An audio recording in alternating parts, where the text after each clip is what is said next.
Yo por eso puse aquí mi tacita, para que no hubiera duda.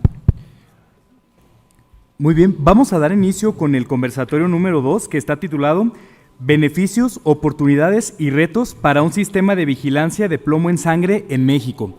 Para eso le voy a pedir a nuestros expertos que pasen a los lugares del Presidium y los vamos a presentar. Para el conversatorio número 2 tenemos el honor de contar con la presencia del doctor Horacio Riojas Rodríguez. Él es médico cirujano y partero por la Universidad Nacional Autónoma de México, maestro en Ciencias en Salud Ambiental por el Instituto Nacional de Salud Pública y doctor en Epidemiología, también por el Instituto Nacional de Salud Pública, con mención honorífica. Es profesor investigador del Instituto Nacional de Salud Pública y se desempeña como director de Salud Ambiental del Centro de Investigación en Salud Poblacional en el Instituto Nacional de Salud Pública. Es investigador en Ciencias Médicas F por parte de la Coordinación de los Institutos Nacionales de Salud e investigador nacional nivel 2 por el Sistema Nacional de Investigadores. Es líder en la línea de investigación por misión sobre salud y ambiente y coordinador del Programa Especial de Salud Plenaria en el Instituto Nacional de Salud Pública de México. Fundó el programa de doctorado en Ciencias en Salud Ambiental del Instituto Nacional de Salud Pública y dirige el centro colaborador de la OPS-OMS en capacitación en epidemiología ambiental. Sus áreas de interés son la degradación ambiental, contaminación química y efectos a la salud, contaminación del aire y salud, efectos del cambio climático sobre la salud poblacional, efectos neurológicos de contaminantes ambientales y evaluación de riesgos.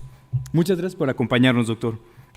También contamos con la participación del doctor Camilo Ríos Castañeda. Él es químico, se tituló con mención honorífica en la Facultad de Química de la UNAM. En 1994 obtuvo el doctorado en Ciencias en el CINVESTAP del Instituto Politécnico Nacional en la especialidad de Farmacología.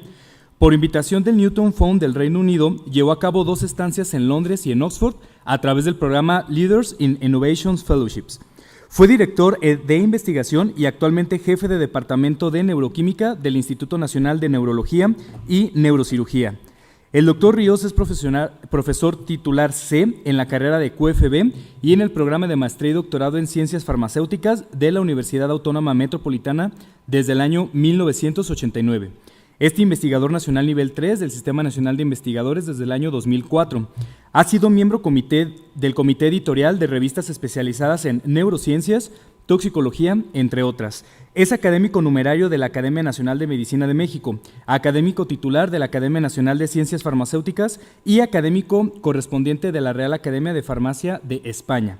El doctor Ríos ha sido ganador de diversos premios nacionales e internacionales de investigación, como el Premio GEN del Premio Galaxo Wellcome, el Premio del Western Pharmacology Society, el Premio Nacional en Química Andrés Manuel del Río 2011, el Premio al Mérito de Neurología y Neurocirugía Dr. Manuel Velasco Suárez en el 2013 y el mismo que fue entregado por el señor presidente de México.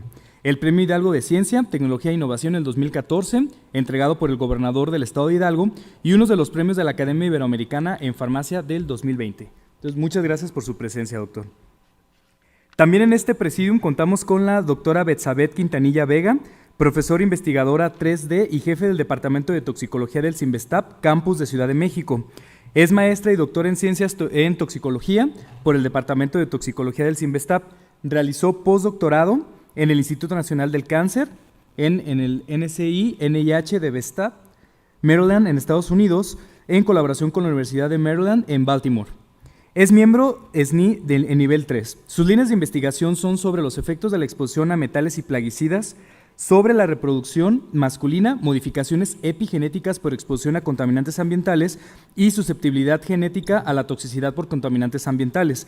Ha participado con COFEPRIS y Semarnat en la discusión de modificación de normas oficiales mexicanas en materia de calidad del aire, niveles de plomo en sangre y aplicaciones aéreas de plaguicidas. Es editora asociada de revistas especializadas en toxicología y miembro de sociedades científicas también en toxicología. Entonces también le agradecemos a la doctora su presencia. Tenemos al doctor Gonzalo García Vargas. El doctor Gonzalo García Vargas es médico cirujano y cuenta con un doctorado en ciencias con la especialidad en toxicología por el CINVESTAP del Instituto Politécnico Nacional y un doctorado en toxicología por el British Council and the Toxicology Unit. Es miembro del Sistema Nacional de Investigadores como investigador nacional nivel 2. Muchas gracias, doctor, por su participación. Y contamos también con la presencia del doctor Rodolfo Rivas Ruiz. El doctor Rodolfo Rivas Ruiz es el jefe del Centro de Adiestramiento e Investigación Clínica, perteneciente a la Coordinación de Investigación en Salud del Instituto Mexicano del Seguro Social. Él es Fellowship en Public Health por la Universidad de Emory, Atlanta, en Georgia, Estados Unidos, doctorado en Ciencias por la Facultad de Medicina de la Universidad Autónoma del Estado de México, maestría en Investigación Clínica por la Facultad de Medicina también de la Universidad Autónoma de México. Es especialista en pediatría por la Facultad de Medicina con recertificación en el 2018 y con subespecialidad en neonatología también por la Facultad de Medicina y recertificado en el 2019. Cuenta con las distinciones de académico numerario de la Academia Mexicana de Medicina desde el 2019, académico numerario en el 2017, miembro de la colaboración de Cochrane México 2010 y miembro del Sistema Nacional de Investigadores nivel 1 del CONACYT. Es profesor del programa de maestría y doctorados en Ciencias de la Salud de la Universidad Nacional Autónoma de México, coordinador de la maestría en Ciencias de la Salud del Instituto Politécnico Nacional en el IMSS y cuenta con 54 publicaciones en PubMed. Entonces, muchas gracias, doctor, por su presencia. Entonces, en este conversatorio número 2 vamos a iniciar con la presentación por el doctor Horacio Riojas, que será la presentación plenaria de inicio de este conversatorio. Entonces, muchas gracias, doctor. Yo se las voy pasando. Bueno, buenos días, tardes a todos. ¿Ahí se oye? ¿Ahí se oye? Sí, okay. Qué bueno. Sí, ok. Como vamos a proceder ahora es que yo voy a hacer una presentación en donde se resumen los avances que tuvimos en el desarrollo de un sistema de vigilancia epidemiológico de plomo en sangre. Lo primero que quiero decir es que durante los últimos 2 años y algo, estuvimos trabajando un grupo de personas e investigadores de las instituciones que se ven ahí, del Instituto, de la Dirección General de Epidemiología, del Centro de Equidad de Género, de COFEPRIS, ENAPRESE y del grupo de Mundo Químico. Nosotros estuvimos avanzando en el desarrollo de este sistema de vigilancia epidemiológica a raíz justo de la reunión que tuvimos en este mismo lugar en el 2019 y en el que se vio que una de las prioridades era hacer esta vigilancia y también evaluar en qué medida la población mexicana va mejorando en términos de su exposición a plomo. Entonces, lo que yo les voy a presentar es este trabajo conjunto y el punto hasta el que pudimos llegar. Entonces, bueno, en ese sentido soy como el representante de este grupo de trabajo. La siguiente, por favor.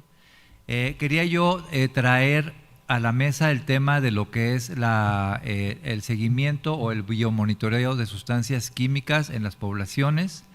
Desde que empezamos a discutir la agenda sobre sustancias químicas en México, tuvimos estas discusiones sobre el lugar que ocupa el biomonitoreo de sustancias químicas para la evaluación de los progresos de programas enfocados a la disminución de la exposición.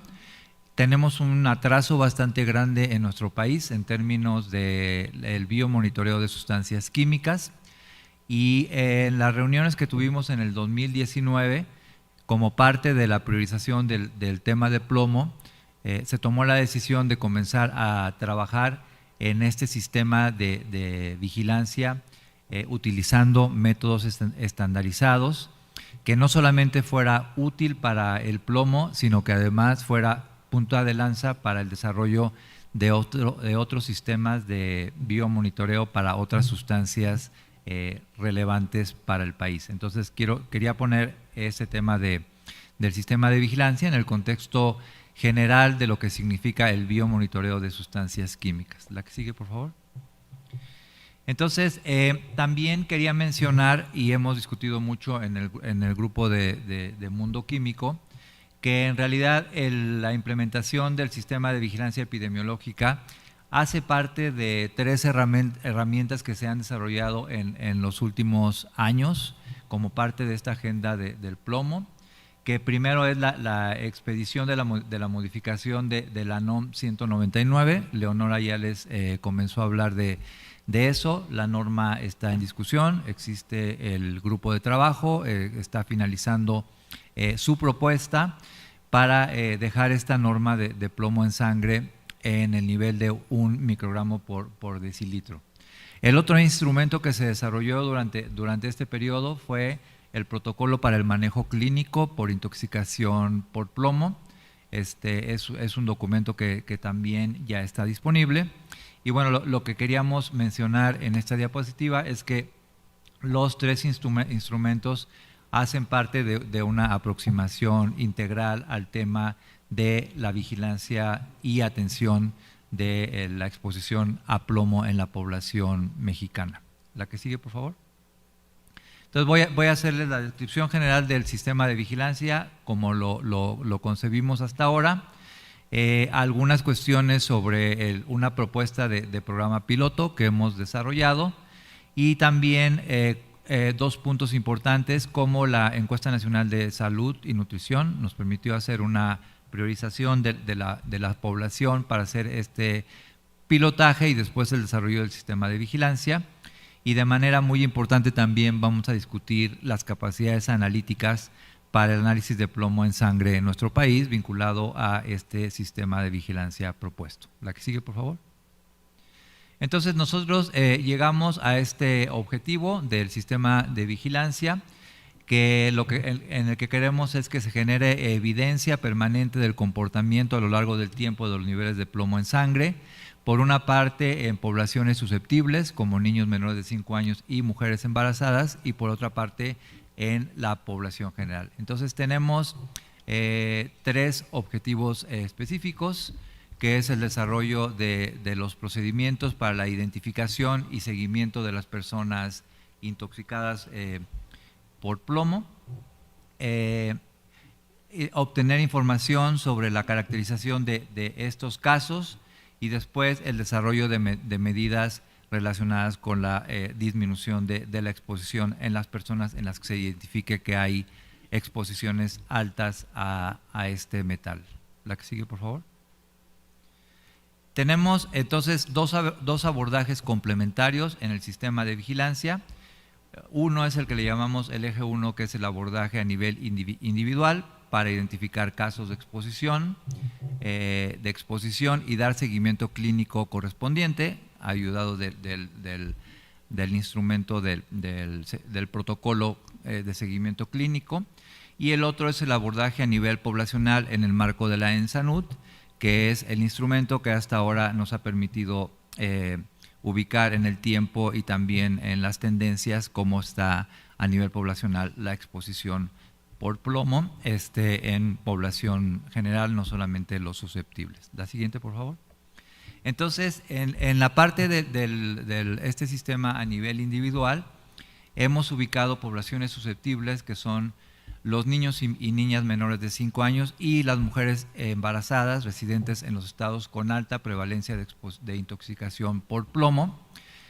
Más adelante les voy a explicar cómo llegamos al punto de priorizar estos estados con información proveniente de la Encuesta Nacional de Nutrición y después cómo definimos cómo hacer la medición de plomo, primero en los niños a nivel de la consulta del niño sano y de las mujeres embarazadas en la consulta prenatal hasta la semana 34 y 36. Y por otro lado, la identificación en mujeres embarazadas de alto riesgo con alguna complicación, esto en unidades de segundo nivel. La que sigue, por favor. Entonces tenemos por una parte esta parte del tamizaje que se realiza con el EDCER, que es este instrumento para hacer determinaciones a nivel poblacional que se puede realizar en cualquier grupo de edad, y después en los programas de niño sano y de atención a las embarazadas, este tamizaje en mujeres embarazadas y también en los neonatos en cordón umbilical. Eso en su caso va seguido de una prueba confirmatoria cuando se encuentren concentraciones mayores de 1 microgramo por decilitro, y también de un esquema de seguimiento que voy a mostrar enseguida. La que sigue, por favor. Este es el esquema en donde se muestran los diferentes pasos que se siguen. Digamos, lo más simple es ver al lado izquierdo, cuando a partir de la consulta del niño sano se encontrara niveles menores de 1 microgramo por decilitro, pues simplemente se deja sin tratamiento a los niños, y después, dependiendo de las concentraciones que se encuentren en este tamizaje, que pueden ser por intervalos de 1 a 5, de 5 a 10, de 10 a 25, de 25 a 45, de 45 a 70 y 75 y más, hay indicaciones diferenciales dependiendo de las concentraciones, y también diferentes esquemas de seguimiento dependiendo también las concentraciones que se utilicen. Como pueden ver del lado derecho, está incluido en aquellos casos que se encuentren por arriba de 45 la posibilidad de la quelación, el seguimiento y en su caso la alta médica. La que sigue, por favor. También tenemos definido cómo funcionaría este sistema a través de las diferentes funciones por nivel técnico administrativo. Esto fue algo que discutimos con la Dirección General de Epidemiología para ver de qué manera tendrían que coordinarse los niveles local, el nivel de jurisdicción sanitaria, el estatal y el nivel nacional. Y entonces tenemos definidos para cada uno de estos niveles, a partir de la toma a nivel local, la concentración y validación de información, y después el análisis y emisión de recomendaciones hasta poder emitir reportes a nivel nacional. Entonces, en el manual que desarrollamos están definidas las acciones y funciones de cada uno de estos niveles. La que sigue, por favor. Entonces tenemos diseñados también los cuestionarios para los estudios de caso por intoxicación por plomo.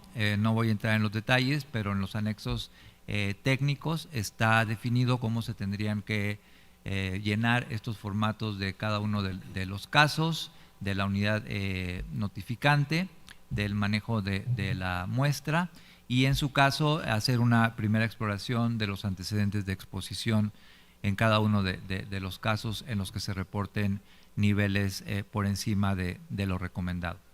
La que sigue, por favor. Entonces, tenemos un prediseño de pilotaje para este sistema de vigilancia. La que sigue.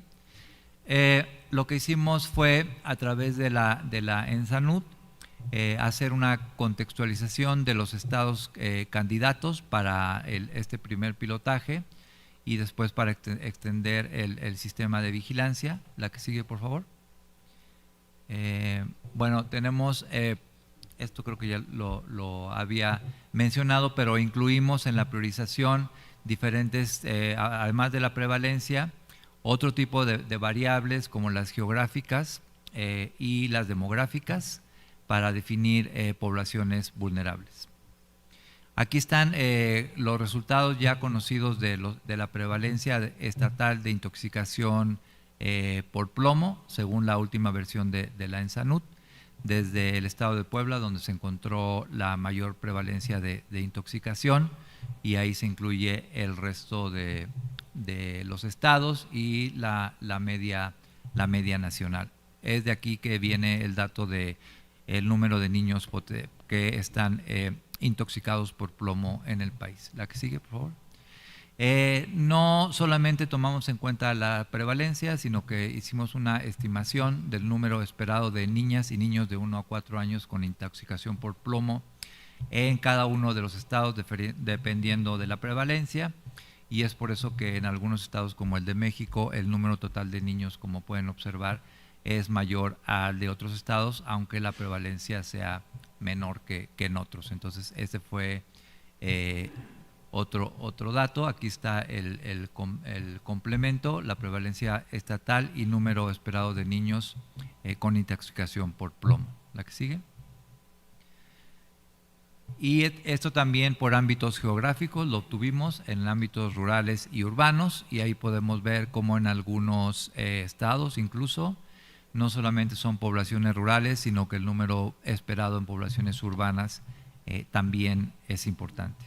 ¿La que sigue? Y también cruzamos esta información con carencias, con un criterio que denominamos como muchas carencias, en donde se utilizaron variables demográficas incluidas en SANUD. Con toda esta información, ¿la que sigue? ¿La que sigue? No viene. No viene. Bueno, tenemos diseñado un cuadro donde están los estados prioritarios para hacer el programa del pilotaje. Si puedes poner la anterior, creo que falta una. No, está bien. Bueno, entonces tenemos, por otro lado, tuvimos una discusión bastante amplia sobre las capacidades de los laboratorios estatales para desarrollar el sistema de vigilancia epidemiológica. Tenemos ubicados estados donde los laboratorios estatales tienen o podrían desarrollar la técnica analítica para hacer la vigilancia de plomo en sangre, y también discutimos algunas otras alternativas que consistían en centralizar las muestras en algunos estados para tener laboratorios de referencia, y vamos a hablar un poco más de eso con el doctor Camilo Ríos, porque esta parte de las capacidades de los laboratorios es muy importante para el desarrollo del sistema de vigilancia. ¿La que sigue? Bueno, aquí está un poco de lo que hablaba antes. Están los estados que tienen intoxicación estatal por ruralidad y carencias, que son Puebla, el Estado de México, Oaxaca, Tamaulipas y San Luis Potosí, y los estados que tienen o podrían tener capacidades analíticas para el análisis de plomo en sangre, que son San Luis Potosí, el Estado de México, Aguascalientes y Michoacán. Entonces, esto es lo que hemos desarrollado hasta ahora. Como les digo, existe un documento técnico donde están descritos los detalles del desarrollo de este sistema de vigilancia. Quiero insistir, antes de abrir a los comentarios de los compañeros, que la importancia del sistema de vigilancia nos permitiría prevenir en buena medida los efectos que este metal tiene en el desarrollo de los niños. La idea es tener un sistema que permita detectarlos tempranamente, tomar decisiones de manera pronta y evitar los daños neurológicos que el plomo tiene en el desarrollo de los niños. Por otro lado, como mencioné al principio, intentar que el sistema de biomonitoreo de plomo sea la punta de lanza para el biomonitoreo de otras sustancias químicas, tal y como se realiza en otros países. Insistir que este ha sido un trabajo colaborativo entre la Dirección General de Epidemiología, los estados y el sector académico. Y bueno, mencionar que hasta donde llegamos fue hasta la propuesta de pilotear este sistema de vigilancia en algunos de los estados con más alta prevalencia. Tenemos calculado un presupuesto de lo que costaría este pilotaje para después ampliarlo a todos los estados que tienen problemas de intoxicación por plomo en el país. Entonces, hasta ahí terminaría yo mi presentación, que más bien es una introducción, y abriría la plática con nuestros expertos que tenemos acá, y probablemente para comenzar la discusión les preguntaría desde su perspectiva cómo ven el desarrollo de este primer sistema de vigilancia para menores de 5 años en nuestro país, y qué tan importante lo ven en términos de salud pública. No sé si la doctora Betsa quiere comenzar.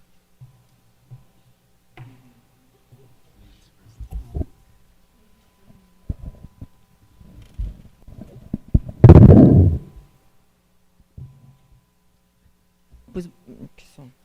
Buenas tardes.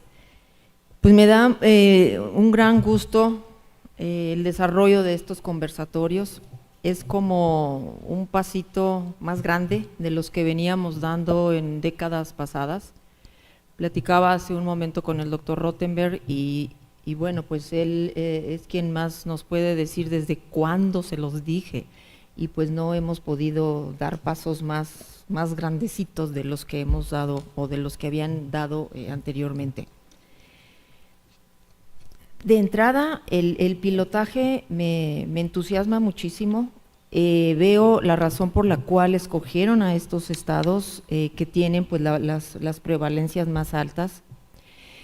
No hace muchos años, antes de la pandemia, todavía en el 2019, en la red de salud infantil que estábamos organizados, pues ya teníamos de hecho trabajamos en hacer un pilotaje en todo el país, no seleccionamos estados por mayores prevalencias, porque cada estado tiene su región donde hay un problema de intoxicación por plomo o de niveles de plomo por arriba de la norma anterior, que es de 5, bueno, todavía la actual, de 5 microgramos por decilitro, que si una fundidora ahí abandonada, como es el caso de Chihuahua y de Guanajuato, donde ahí localmente hay niveles de plomo alto, no el resto del estado, pero sí en estos sitios donde las refinadoras de plomo pues simplemente cerraron y dejaron ahí su basura, que también es un problema importante. La loza, por supuesto, no me queda ninguna duda.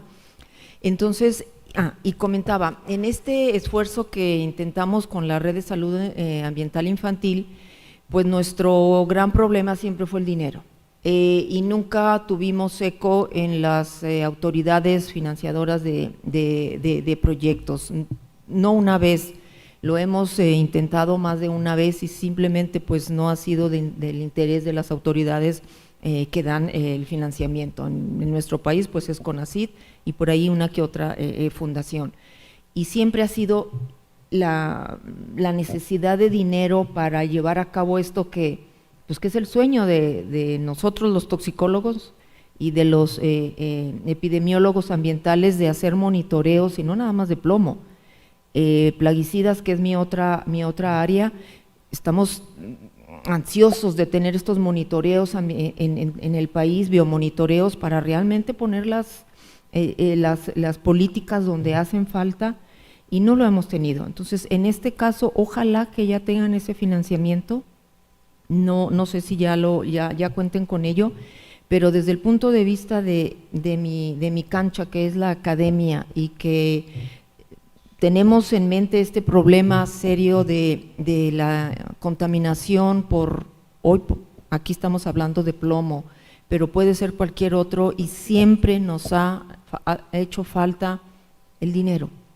Se salen convocatorias y pues para estas autoridades del CONACYT, por ejemplo, pues sus prioridades no eran otras, entonces pues no tuvimos eco con ellos, no hemos tenido eco con ellos, y bueno, ya llegará el momento en que lo podamos tener. Entonces, desde mi cancha, donde he podido contribuir al conocimiento, siempre el dinero ha sido una de las limitantes, y hacer este mapeo del plomo, como ya se logró con el agua, por ejemplo, que la doctora Del Razo ha participado, y pronto se va a presentar este libro en la Cámara de Diputados, de la situación del arsénico en el agua a nivel país, y donde ya uno hay tan distribuido está esta base de datos que ya uno le pica y ya nos puede decir cómo está el arsénico en mi pueblo, por ejemplo, allá en Chihuahua, ¿no? Y quisiéramos tener esto para el plomo. Entonces, ojalá esa voluntad monetaria se dé y tengamos los recursos para hacerlo. Y en niños y en mujeres embarazadas creo que es la mejor manera de empezar. Ahora con el nuevo conocimiento que tenemos de los efectos transgeneracionales por mecanismos epigenéticos, que es en lo que me estoy introduciendo ahorita en el campo de estudio, pues así como es la mujer y el hombre con sus gametos, que la transgeneracionalidad se da por la línea germinal, pero la mujer embarazada pues es otra manera de transmitir el efecto a las futuras generaciones, que estarán pagando pues todo lo que no hicimos en esta generación. Gracias. Sí, gracias a usted por sus comentarios. Sí, efectivamente, presentamos el presupuesto de este pilotaje a la Subsecretaría de Salud. Como en muchas otras cosas, o sea, se nos atravesó la pandemia y demás, pero esperaríamos mantener esta insistencia en que este pilotaje se aprobara, sobre todo por los beneficios en salud y incluso podríamos calcular los beneficios sociales que puede tener el desarrollo de este tipo de sistemas.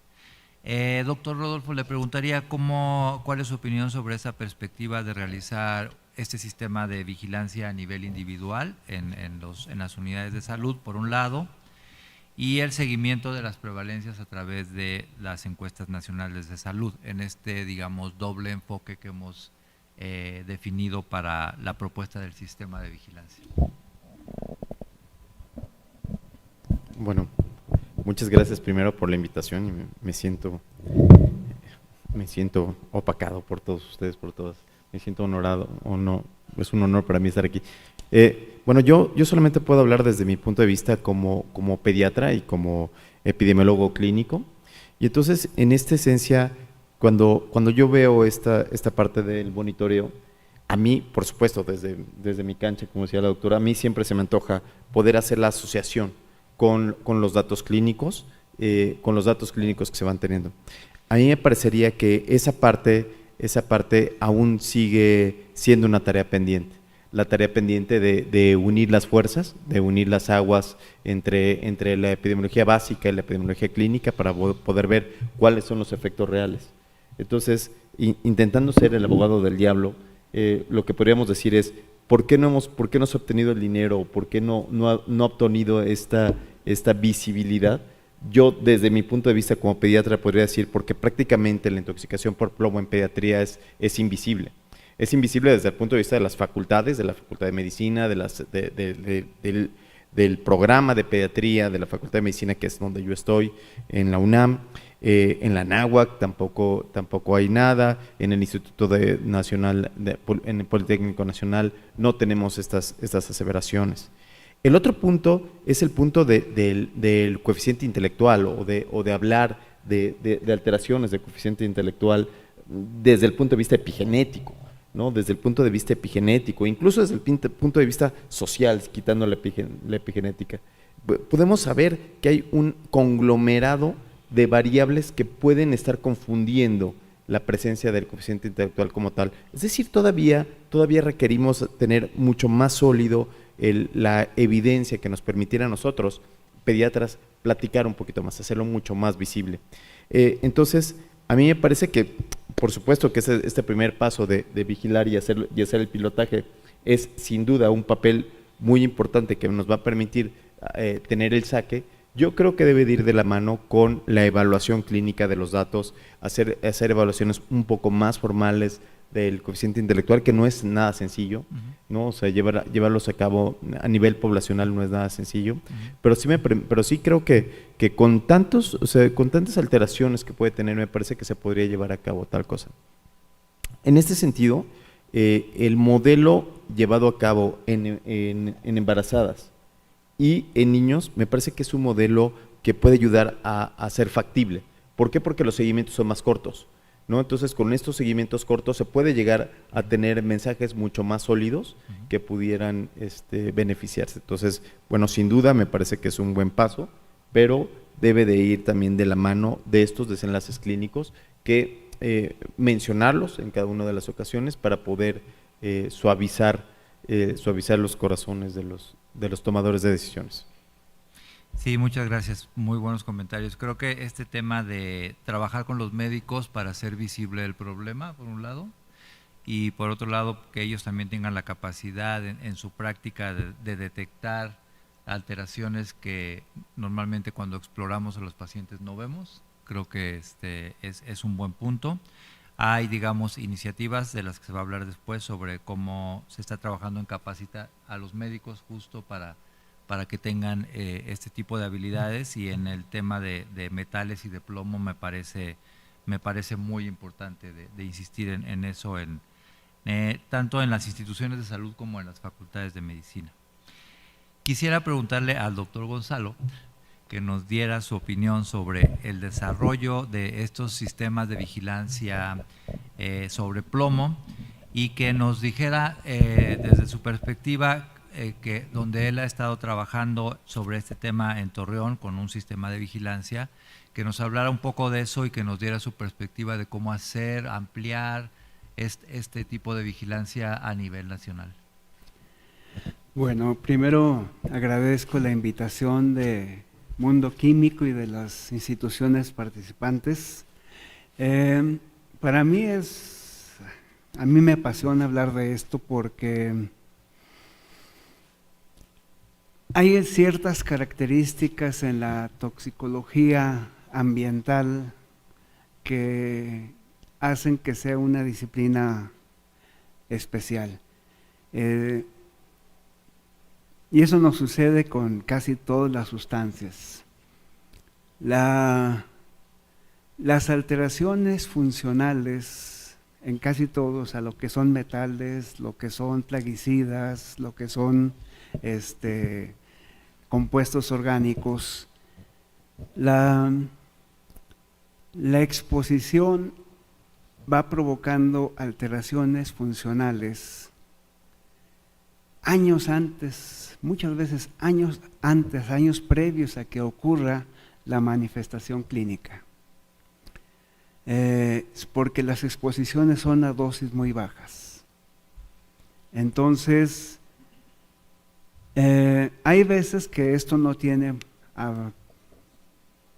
yo digo que casi siempre tiene repercusiones, pero a veces esas repercusiones pasan desapercibidas.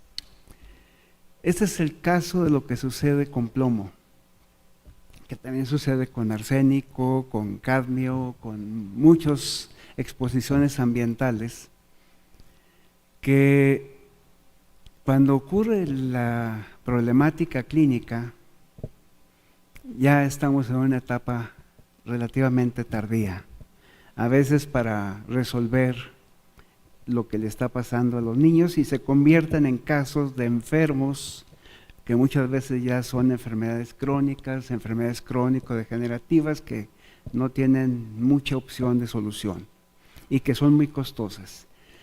Yo quiero recurrir a un recuerdo del doctor Philip Landrigan, que nos ha dado en 2 ocasiones conferencias en la Sociedad Mexicana de Toxicología, donde dice que si queremos tener repercusión en los tomadores de decisiones, tenemos que hacer una tarea que la mayoría de los toxicólogos no hacemos, porque no sabemos hacerlo, que es ponerle costo a la problemática ambiental, a la problemática de salud. Y esto es algo que tenemos que hacer en la tarea. O sea, ¿cuánto representa un punto de coeficiente? O sea, porque desde el punto de vista estadístico y epidemiológico podemos saber muy bien cuántos puntos de coeficiente internacional, de coeficiente intelectual se pierden, pero tenemos que asignarles valores. Tenemos que asignarle valor a la capacidad renal que se va perdiendo. Tenemos que asignarle valor a las capacidades productivas que se van perdiendo, las desventajas.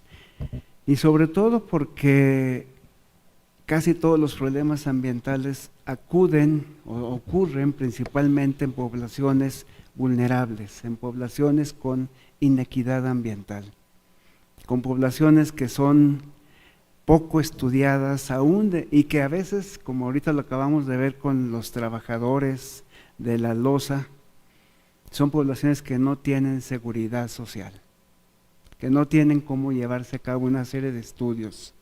Entonces sí, yo creo que la vigilancia epidemiológica, por lo menos en el caso nuestro, nos ha podido ver niños que se ven sanos, que a lo mejor son un poquito más inquietos, pero no les duele nada, pero que traen 30 microgramos de plomo. Hablando de arsénico, nada más como para que vean cómo es la capacidad buffer del cuerpo humano, hablando de arsénico, niveles arriba de 500 se conocen como indicadores de toxicidad aguda. Bueno, aquí con mis compañeros, sobre todo con la doctora del Razo, hemos visto a niños que tienen 1200, 1500 microgramos de plomo por litro en orina. De arsénico, perdón, de arsénico en orina, y están bien. Esa es la capacidad del cuerpo humano. Sin embargo, si le medimos la capacidad de reparación de DNA, está afectada. Igual en estos niños, si les medimos una serie de indicadores de efecto como es la zinc-protoporfirina, está afectada. Entonces, esta es la situación de la toxicología ambiental, porque las exposiciones son a dosis tan bajas que no ocurren efectos clínicos. Claro, cuando vemos a los niños que tienen 40, 45, sí ya tienen estreñimiento, ya están anémicos. Sin embargo, las alteraciones funcionales ocurren desde antes. Y lamentablemente es una intoxicación que tenemos que buscar. Si no la buscamos, la vamos a hallar hasta que sea muy tardía. Entonces, un programa de vigilancia epidemiológica nos permite identificar áreas de riesgo, como lo ha hecho el ENSANUT. Un simple muestreo dentro de la encuesta nacional de salud nos ha mostrado qué estados tienen más problema con plomo en sangre en sus niños, y podemos empezar a complementarlo con la vigilancia individual para encontrar casos, porque cada caso es diferente. Lo primero que tiene que quedar claro es cuál es la ruta de exposición, si queremos intervenir. Y eso solo lo podemos hacer mediante vigilancia epidemiológica. Muchas gracias. Creo que sus comentarios aclaran mucho el por qué es necesario hacer este tipo de vigilancia epidemiológica con biomarcadores. Creo que es muy relevante, sobre todo en este tema de que muchas de las manifestaciones son subclínicas y que lo que se está generando ahí son pérdidas de coeficiente intelectual, entre otras. Y después sí, tal vez podemos comentar después de los esfuerzos que se han hecho por tratar de ponerle costo a estas pérdidas de coeficiente intelectual que se han hecho, que se están haciendo y que muchas veces son útiles para quienes deben tomar decisiones, sobre todo para valorar si la inversión en un sistema de vigilancia como este vale la pena en términos de los beneficios. Entonces, creo que son cosas que todavía podemos discutir. Quería preguntarle al doctor Camilo Ríos si nos habla un poco de las implicaciones desde el punto de vista de los laboratorios, de las implicaciones que hay para el desarrollo de este tipo de sistemas de vigilancia. Nos hablaba desde la primera sesión lo que han hecho para determinar plomo en losa vidriada, que creo que es importante, y después tenemos toda esta parte que yo dije muy rápido, que es el uso del LEDCare, y de ahí en adelante del uso de otro tipo de técnicas de laboratorio que se tendrían que utilizar en los diferentes niveles que estamos proponiendo para el sistema de vigilancia. Entonces creo que sería muy importante que nos comentara al respecto. Gracias. En primer lugar, me da muchísimo gusto estar aquí en la Academia Nacional, en el recinto de la Academia Nacional de Medicina, para hablar de este tema tan importante para México. Importante desde hace más de un siglo, ¿no? 150 años tiene aquella intoxicación que fue publicada en la Gaceta Médica de México, la revista, el órgano oficial de la Academia Nacional de Medicina de México. Entonces, bueno, hablar de la medición, de la determinación analítica de plomo en sangre es pensar que tenemos que medir concentraciones verdaderamente muy pequeñitas de plomo de una manera muy precisa y exacta. Es, poniendo una analogía, como buscar un chícharo que está flotando en una alberca olímpica de agua. Esa sería más o menos la proporción en que nosotros estamos analizando el plomo en sangre. Entonces, Si ustedes lo ponen en esta perspectiva, no es un problema tecnológico sencillo.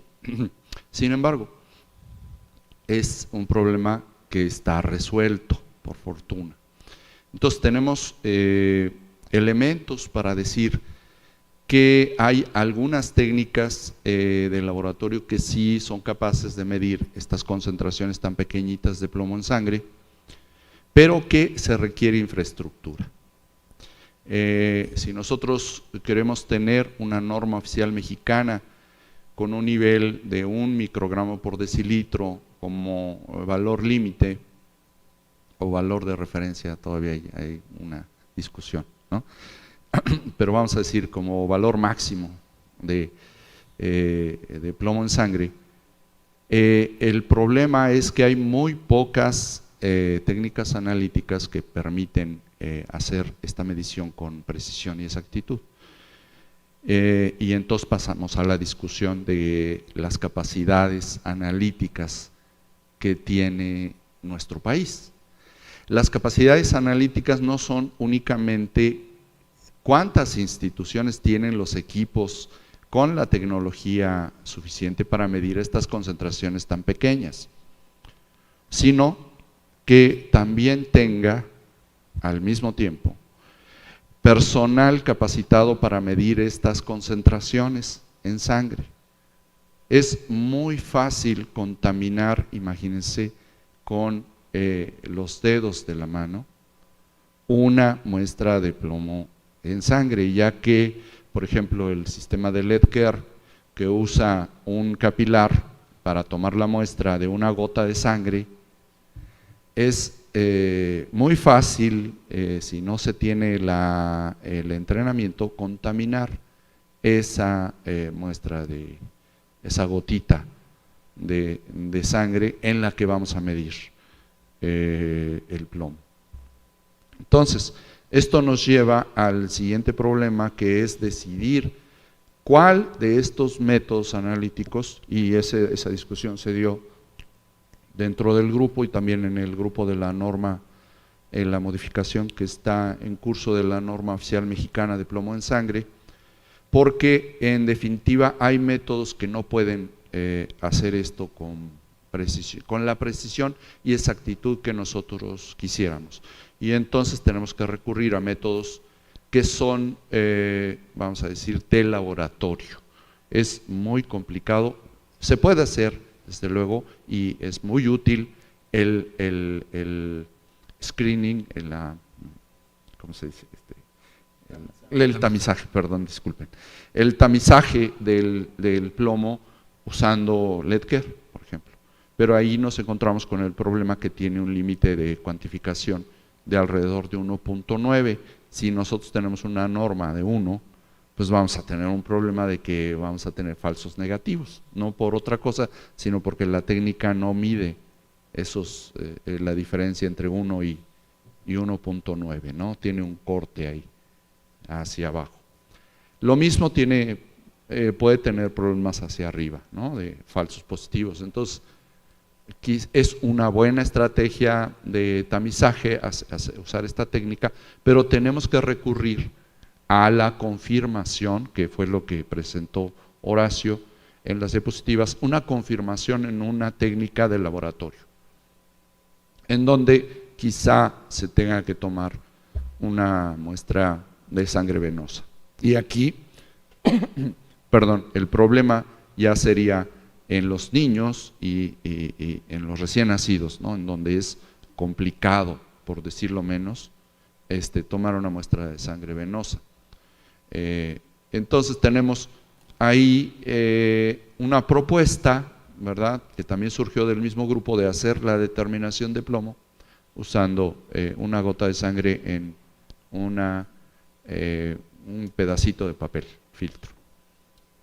Se iba a poner a prueba esta técnica en el pilotaje, pero desafortunadamente no tuvimos los recursos. Aquí de nuevo regreso con la doctora Betsabe, que dijo que bueno, pues aquí el problema finalmente se puede reducir al costo de hacer un pilotaje y después establecer un sistema de vigilancia epidemiológica a nivel nacional, que yo creo que podría funcionar si hubiera las capacidades analíticas. De nuevo, las capacidades analíticas no son únicamente los laboratorios, es todo el sistema de toma de la muestra, llevar al laboratorio, en el laboratorio, las buenas prácticas del laboratorio, precisión, exactitud, en fin, todo lo que pide la norma oficial mexicana, y que no hay muchos laboratorios, como ya también lo mencionó Horacio, que sean capaces de hacer esto en nuestro país. Entonces, ese es el panorama, es un panorama complicado desde el punto de vista también de los laboratorios. Gracias. Sí, muchas gracias, Camilo. Justo nos ayuda a poner en perspectiva cuál es la situación y las necesidades. Creo que, digamos, si hubiera voluntad y financiamiento, todo eso se podría hacer, sobre todo si lo comparamos con los beneficios que tendría este tipo de sistema de vigilancia. Quería preguntarle, darle la palabra de nuevo a Gonzalo para que nos cuente cómo ha sido su experiencia en el sistema de vigilancia epidemiológica en Torreón, que sabemos que tiene muchos años, que nos cuente cómo han afrontado estos retos y un poco también qué resultados han tenido basado en intervenciones que se han hecho, que nos cuente un poco la experiencia, Gonzalo. Sí, bueno, este programa es un programa que tiene ciertas particularidades que a lo mejor pueden ser diferentes al resto del país. Algunas partes, otras son muy similares. Primero, la exposición es una exposición ambiental donde pueden existir múltiples fuentes, pero la principal es una industria grande, de un corporativo grande, y lo ha financiado por diversas razones legales y de decretos. Se vio obligado a financiar el programa y entonces aquí sí, afortunadamente, muchas de las cosas de financiamiento pues quedaron cubiertas. Tal vez no a todo lo que uno quisiera para ver las distintas aristas del programa, porque sí tiene muchas aristas, pero existe un financiamiento. Y además existía una fuente muy identificada. Entonces eso permitió, desde que lo empezamos a construir en el 99 y 2000, a principios de este siglo, a construir toda una estrategia de control ambiental. Creo que el programa fue exitoso dada la meta que nos trazamos en aquel tiempo. En aquel tiempo fue cuando salió la norma 199 del 2000 y el valor aceptable o tolerable era de 10 microgramos. Entonces, en el 99 teníamos más del 90% de los niños en el área de impacto arriba de 10 microgramos por decilitro de plomo en sangre. Actualmente tenemos más del 90% de los niños por debajo de 10 microgramos por decilitro de plomo en sangre. Entonces, en base a esa meta, el programa fue muy exitoso. Sin embargo, bueno, el desarrollo de conocimientos en toxicología, que ya lo han explicado aquí Leonora, Paulina, es de que para plomo no hay umbral. O sea, para plomo no hay umbral de dosis, sino estudio que se hace a dosis más bajas encuentra efectos en casi todos los sistemas biológicos y también en poblaciones de niños. Entonces, en el 17 la norma se redujo a 5 microgramos por decilitro de plomo en sangre, y entonces sí, ahorita pues tenemos que alrededor de un 30 o 40% de los niños están por arriba de 5 microgramos. Ya esto cambió el panorama, pero vamos, por un lado, no, es un programa que ha dado un resultado que es muy esperanzador, en el sentido de que si nos hacemos estrictos en el manejo ambiental y en la limpieza de sitios contaminados, podemos lograr metas como, o sea, de hecho mucha gente no pensaba que fuéramos a poder resolver el problema en aquellos tiempos. Ahora tenemos el reto de bajarlo por debajo de 5, así está la norma actual, y estamos trabajando en eso. Entonces la vigilancia epidemiológica sirve para darle seguimiento a un problema ambiental y ver cómo se va progresando en el desarrollo de estas metas. Sí, gracias Gonzalo. Justo, aunque sabemos que esa es la situación alrededor de Peñoles, justo el sistema de vigilancia nos permitiría ver si hacemos otras intervenciones como en zonas mineras o sobre la losa vidriada, nos podría hacer ver en términos de las intervenciones los impactos y los avances. Estamos un poco cortos de tiempo, ya me dijeron acá del sistema operativo, y tenemos tiempo para 2 preguntas del público. Si alguien quiere participar, tiene preguntas o comentarios, bienvenidos. Allá levantaron primero la mano. Ah, sí, tienen que levantar.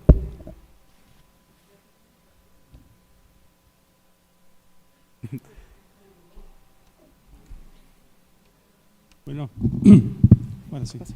Bueno, gracias. Excelente conversatorio. Sí, indudablemente el programa de vigilancia, el programa piloto, es un programa que conocemos desde hace tiempo y es fundamental que se lleve a cabo. Sin embargo, escuchando la presentación de Horacio, cuando hay niveles menos de 45, se recomienda visitas cada mes, cuando es 20 cada 2 meses. Digamos, obviamente me imagino que eso conlleva alguna sensibilización de la persona que está atendiendo a los niños, a qué van, no les van a tomar una muestra obviamente, y muy íntimamente ligado a eso es la prevalencia de anemia ferropriva que existe en México, no obstante Liconza, no obstante los esfuerzos de suplementación. La última encuesta en Sanud, por ejemplo, en mujeres, la prevalencia de anemia ferropriva era de 35% de la muestra de mujeres embarazadas. Ahora bien, en niños, a mí se me preocupa un poco los niveles y las recomendaciones de este piloto, porque niños que tengan un nivel de 10, ya de 10 se asocia en un 65% de anemia ferropriva. Y como mencionó Gonzalo, estamos hablando de poblaciones ya marginadas, donde la nutrición de por sí ya es carente.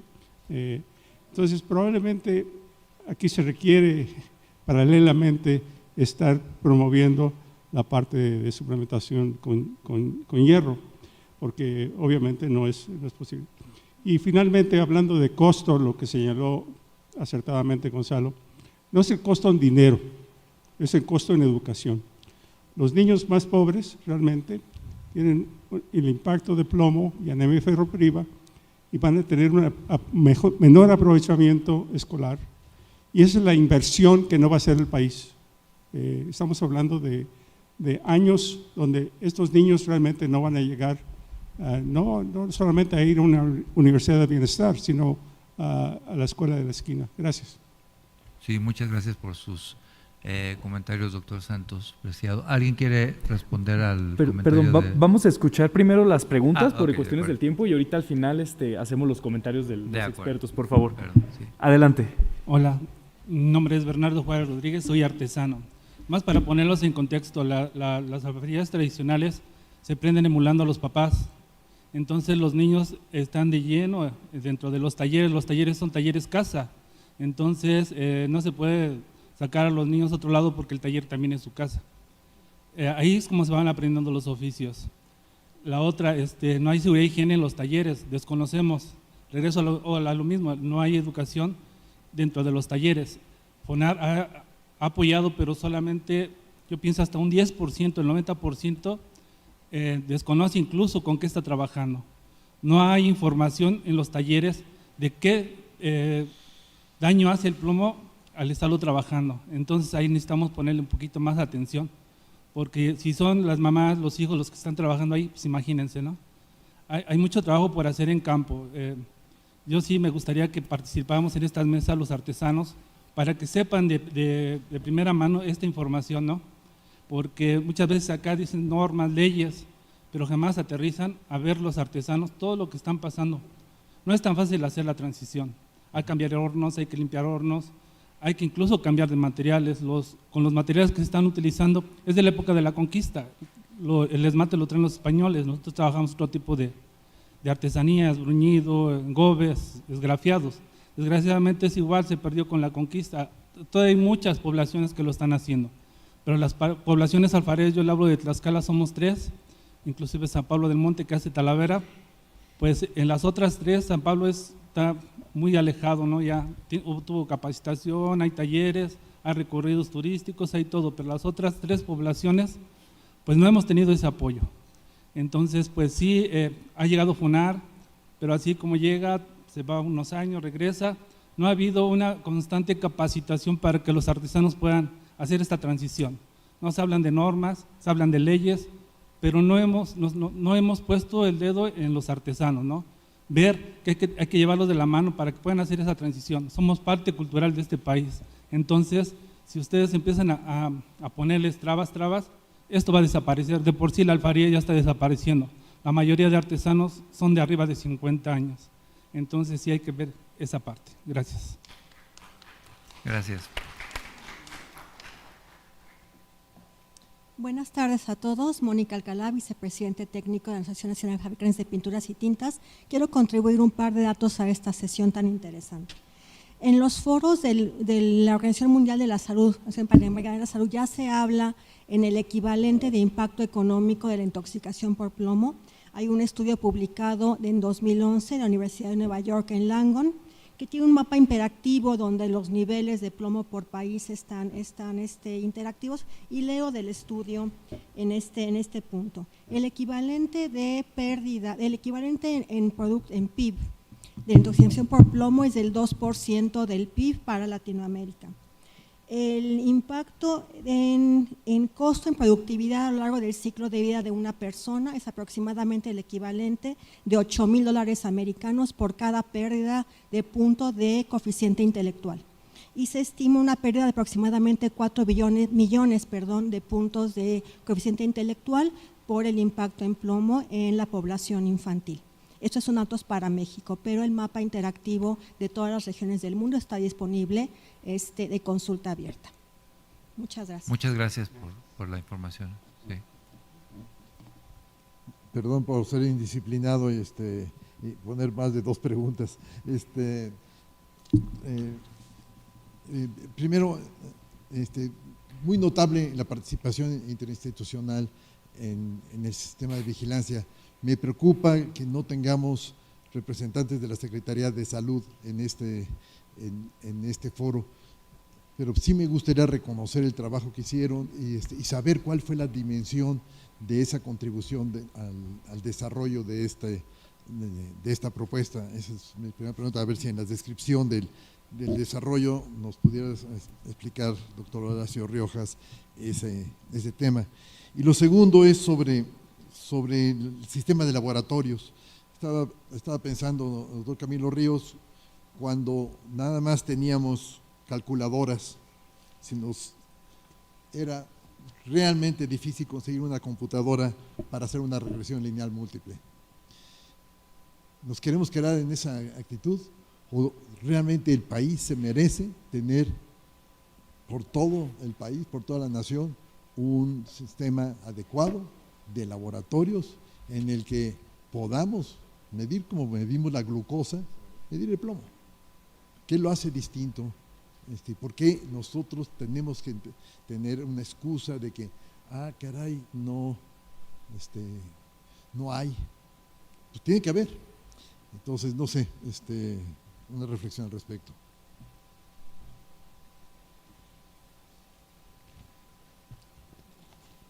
Perdón, muy buenos días a todos ustedes.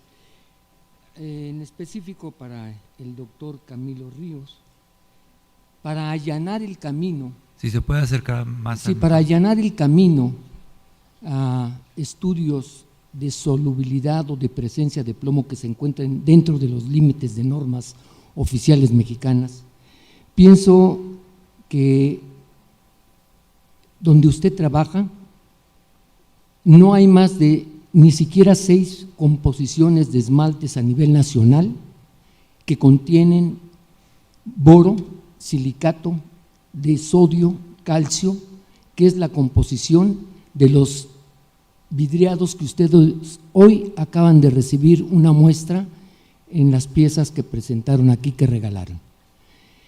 Creo que sería muy importante que estos proveedores o industriales de los esmaltes, usted, doctor Camilo Ríos, nos pudiera apoyar con realizarles la presencia de plomo y allanaría el camino grandiosamente.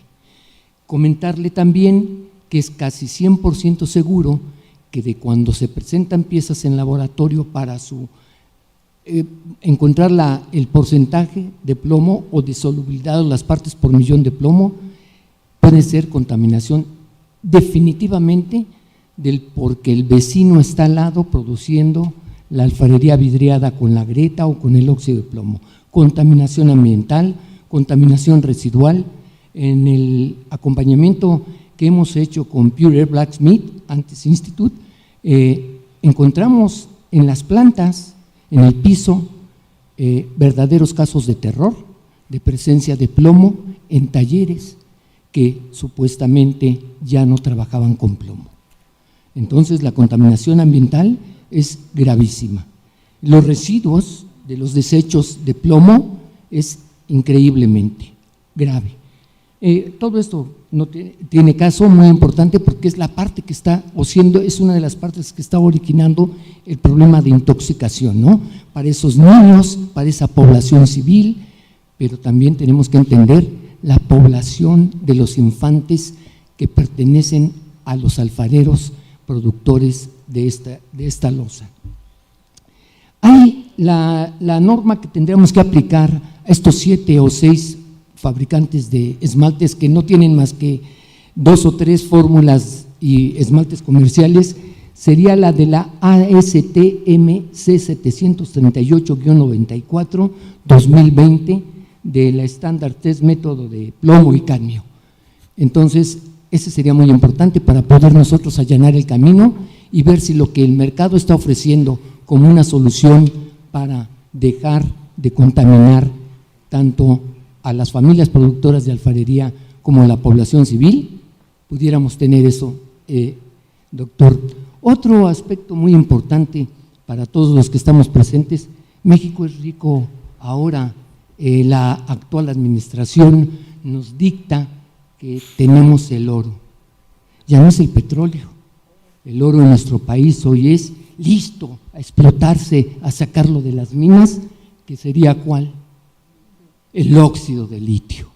Hace 30 años su servidor hizo el estudio de utilizar el óxido de litio a través de carbonato de litio en todos aquellos vidriados cerámicos que se encontraban en el mercado en ese momento y que supuestamente no contenían plomo, y lo que hicimos fue precisamente a nivel artesanal, no científico, pero basados en los estudios científicos de la incorporación de carbonato de litio como materia prima para reducir la fusión o la temperatura de esos vidriados, y créanmelo, que testigo de ellos fue precisamente, primero antes que nadie, el Instituto Nacional de Medicina, el Instituto Nacional de Salud Pública, gracias al doctor Mauricio Hernández Cruz, que me permitió presentar el cartel donde hicimos la incorporación de litio en esa parte. ¿Por qué no procedió esto?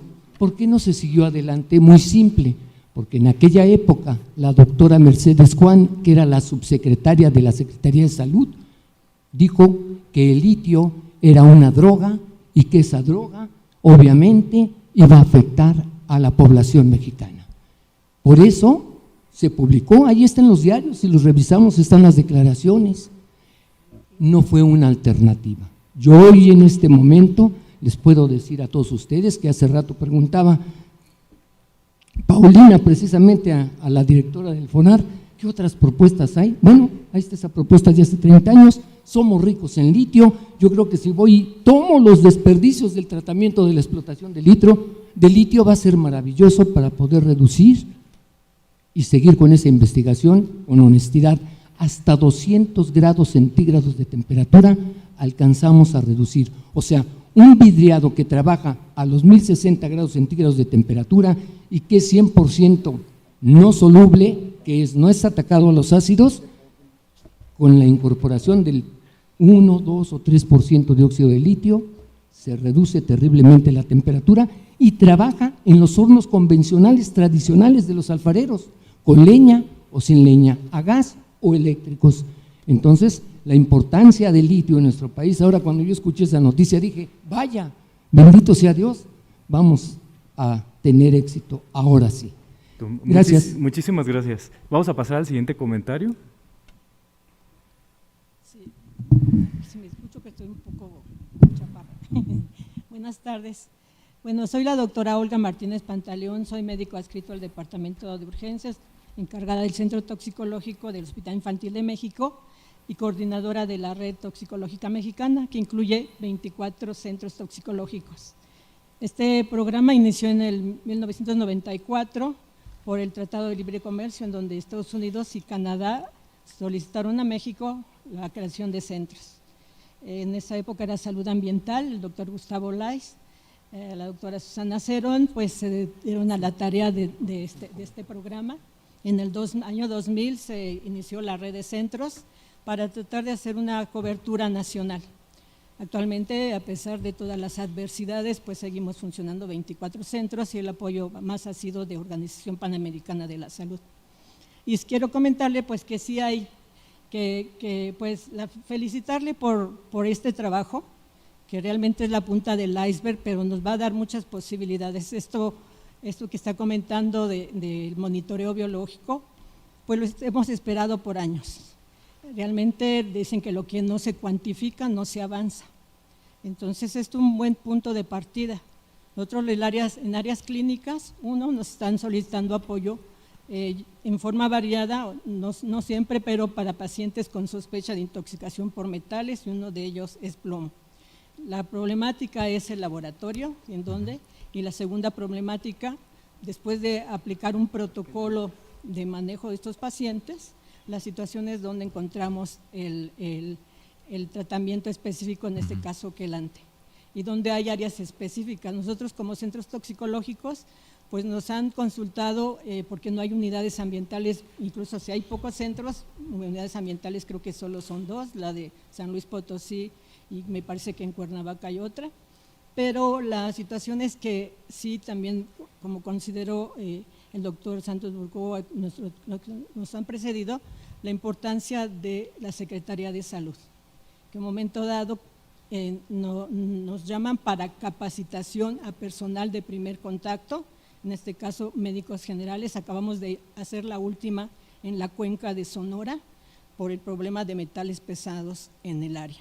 Entonces es cuando igual nos solicitan y todo esto, pero yo creo que es importante que se visualice la importancia de estas áreas de toxicología, porque el primer punto que se trató en esa época cuando se crearon, en ese programa de desarrollo y fortalecimiento de los centros toxicológicos en México, fue la capacitación de los propios coordinadores primero. Y entonces se han llevado cursos presenciales a distancia. Actualmente hay diplomados y hay maestrías en toxicología clínica, que es la que está requiriendo ahorita para este programa. Entonces, sí les quiero pedir que nos consideraran, porque es una problemática que nosotros por nuestras áreas estamos recibiendo, viendo. El laboratorio no contamos, en el hospital no contamos, creo que en el Seguro Social tiene 2, pero la situación es capacidad limitada. Y hemos tenido la oportunidad de trabajar en este programa en Michoacán, yo creo que en el 97, en el 99, y sí, lo que comenta aquí la persona que viene de la parte de alfarería, son comunidades completas las que tienen esta problemática, desde el abuelo, el papá, los hijos, los nietos, inmersos. Y cuando fuimos allá a la capacitación encontraron niveles de plomo en niños de 30 microgramos por decilitro y más. En adultos igual, y la situación es que hay que aplicar como se aplicó en Peñoles, doctor García Vargas, que también estuvimos en el 99 por allá, la situación de la remediación en estas áreas, darle el apoyo social en salud a toda esta población que realmente lo requiere. Y por eso la situación cuando la doctora que nos comenta de FONART, que bueno, IMSS Bienestar llegan, no es tan fácil, porque el médico no tiene esa preparación, no sabe cómo abordar este problema, y entonces se requiere de esa capacitación y entrenamiento. Y entonces, aunado al laboratorio, aunado a si va a requerir algún tratamiento, pero yo creo que es la oportunidad que merecen las poblaciones alfareras. Yo creo que para eso es que nos entrenaron, para eso es lo que debemos dedicarnos en estas épocas. Nuestro programa en toxicología clínica primero es intoxicaciones agudas, después los desastres químicos y actualmente es la contaminación ambiental, los efectos en la salud. Entonces nos hemos ido preparando conforme van avanzando e incluso nuestro último asesor que tuvimos, la penúltimo, el doctor Diego González, cuando regresó nos comentó a ver qué han avanzado y sí, afortunadamente habíamos avanzado a pesar de las situaciones, porque pues 15 años COFEPRIS nos dio el carpetazo y quienes estuvimos en las instituciones fue desde ese lugar defender los aspectos de la toxicología clínica. ¿Por qué? Porque lo requería nuestra aprobación. Nosotros en niños menores de 5 años tenemos ahorita cuantificados como 1.500 niños con exposición aguda a sustancias químicas que han requerido de hospitalización en estos años. Entonces, es también importante lo que comentan ustedes, la prevención, ¿no? Entonces, la discapacidad que producen las intoxicaciones es severa y realmente estamos pagando el daño de no prevenir. Entonces, a mí, primero, gracias a la doctora Rojas, la invitación, y también a ustedes felicitarlos, son la esperanza para nosotros, área clínica, de que se pueda conjuntar. Y mi observación es, con todos estos datos, la información que tiene, realizar una planeación estrategia, fortalezas, oportunidades, debilidades, amenazas, y entonces aquí en este momento es centrar al alfarero, y alfarero que está teniendo su economía de la alfarería, cambio de sustancias menos contaminantes, pero que también le permitan esa economía y darle soporte social y soporte en salud, que es justo que lo tengan.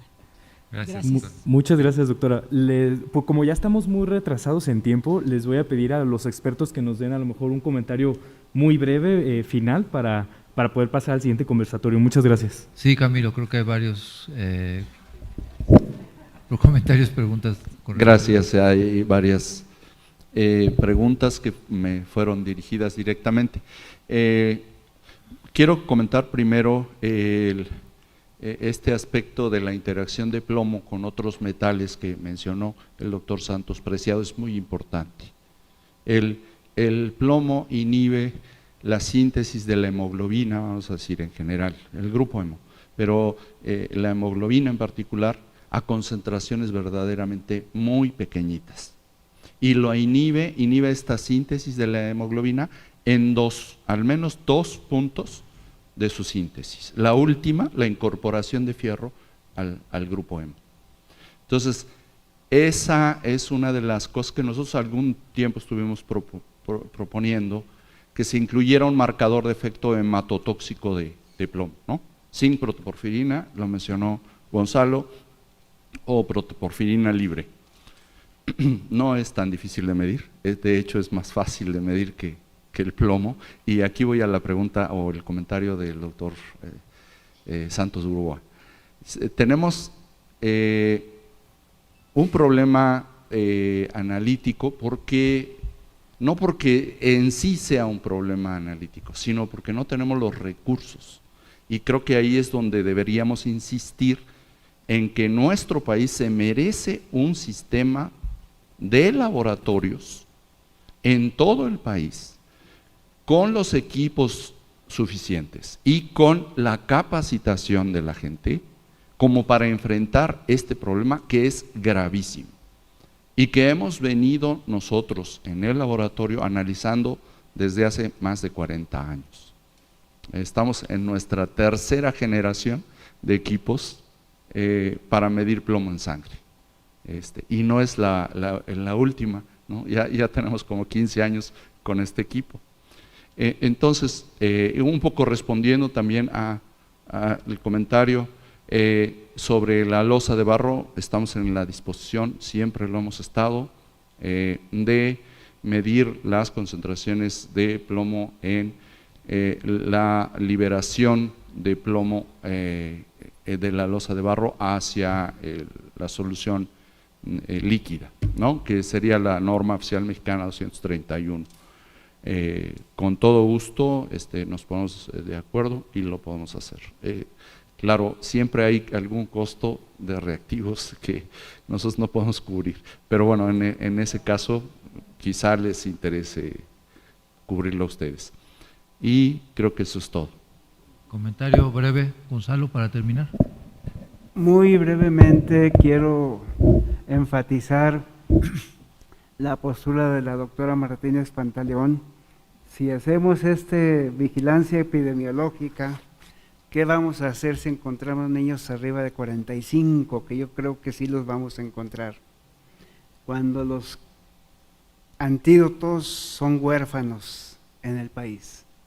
Entonces, ahí nos vamos a colocar en problemas de tipo incluso ético, porque luego, ¿qué hacemos con ellos? Pues lo único que podemos hacer es literalmente retirarlos, no es tan fácil.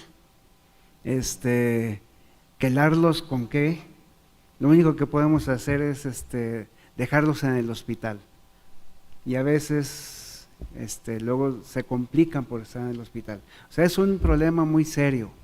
Yo de nuevo estoy de acuerdo con el doctor Santos Burguá, debería haber iniciativas en cuanto a qué hacer con tener una política de antídotos en el país. Gracias. Betsa, comentario final. Pues me sumo a lo que se ha estado comentando. Creo que el problema es lo identifico y luego qué hago con ello. Y es muy grave en el caso del plomo, como bien lo dice el doctor Gonzalo. Si no tenemos con qué tratar a estos niños, luego qué hacemos. Entonces, redondeando, el problema de plomo en nuestro país es complejo, pero sí es momento de que ya este piloto a mí me tiene muy emocionada desde que lo escuché, que lo van a hacer, porque tal vez sea, pues ahora sí que ya no la punta del iceberg, sino esa punta de que empiece a romper más abajo y actuemos. Rodolfo. Muchas gracias. Yo quisiera insistir en la publicación de los datos clínicos que se han presentado aquí, en la experiencia en las cortes con los alfareros, en las cortes toxicológicas de los distintos hospitales, o sea, hacerlo llegar más hacia los clínicos. Y creo que lo que se está haciendo hoy, que es exponerlo, pero no tan solo exponerlo, sino decir qué es lo que hay que hacer. Lo que hay que hacer es no exponernos al plomo, lo que hay que hacer es evitar esa parte. Quiero recordar lo que pasó en Estados Unidos en los 50s, que donde la pintura tenía plomo y encontraron estas alteraciones, y lo que hicieron fue quitar el plomo de la pintura y disminuyeron los casos. Entonces lo que hay que hacer es, ya identificamos el problema y ahora hay que implementar estos programas en donde se diga de manera muy formal, y qué bueno que están las autoridades de la Secretaría de Salud para poder decir, bueno, van a seguir siendo nuestras autoridades, aunque se ría su colega, no pasa nada, en nuestros corazones ustedes siguen siendo parte del consejo, ¿no? Entonces, son nuestras autoridades intelectuales, nos dan el espaldarazo para seguir implementando. O sea, lo que hay que hacer es implementar estos proyectos, porque ya se sabe que el daño está ahí. Entonces yo creo que estos foros son muy necesarios y me congratulo por estar en ellos. Gracias. Yo voy a hacer dos comentarios muy breves para terminar. El primero tiene que ver con el seguimiento de los casos clínicos, que sí hay no dio tiempo de explicarlo, pero sí hay un seguimiento hacia las exposiciones que tienen estos casos y estudios en las casas como debe ser. Y insistir en la parte de comunicación, que creo que son los conversatorios que siguen, la parte de capacitación está pendiente. Y finalmente, con respecto al involucramiento de la Secretaría de Salud en el desarrollo de este sistema, sí decir que aunque no están aquí, sí estuvieron involucrados en la elaboración de los protocolos para el sistema de vigilancia. De hecho, hay un tema que tiene que ver con la aprobación de nuevos sistemas de vigilancia en la Secretaría de Salud. Hay ahora un departamento de inteligencia en salud pública que debería de aprobar este tipo de nuevos sistemas de vigilancia. Y entonces la gente de la DGE ha estado involucrada en la elaboración de los manuales de procedimientos y los pasos que se deben seguir. Está pendiente la aprobación por parte de la Secretaría de Salud de este nuevo sistema de vigilancia, y para eso, en teoría, el piloto es el que debería dar los elementos finales para la aprobación por parte de la Secretaría, hasta donde